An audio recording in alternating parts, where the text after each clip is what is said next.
Hey there, everybody. Thomas Wood with Basecamp Trading. It is Monday, February 6th, and we're going to take a look at crude oil, and more specifically, one of the setups I was talking about in StockTwits earlier today, and we talked about in the trade room a lot as well. That was a pennant that was on the 120-minute and 240-minute crude oil chart. Now, you can see the pennant. We had a narrowing range, basically, on Friday of last week compared to Thursday, and then we stayed inside those two trend lines.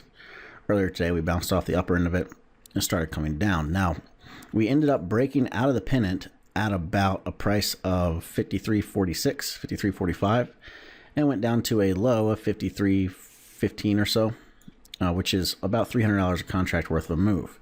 Now, before that breakdown, though, we actually had a 60-minute bear flag that triggered at 53.61 on a break below 53.61. Now, if you were in the trading room, you know we were talking about crude oil being bearish if we could break through 53.61 and trigger the bear flags. Well, we ended up breaking, so that gives you an actual run from about 53.60, we'll say just for simplicity's sake, down to about 53.20.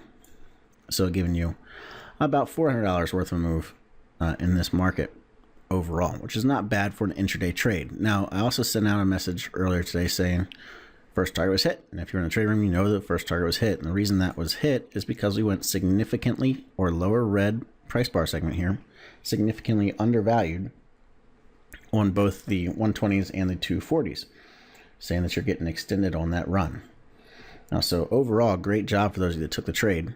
Now, this is one thing I always tell people to wait for, though, is we don't really have a bias. We don't have a longer-term bias until it actually breaks out.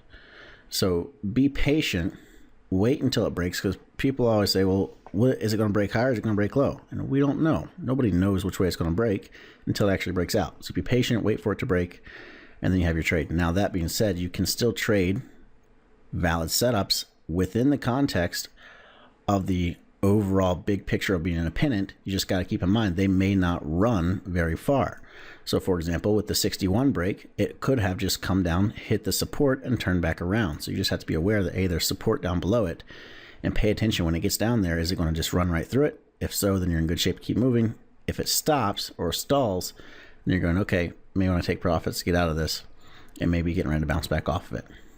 All right, that's all I have for you for today. I will see you in the trading room bright and early tomorrow morning.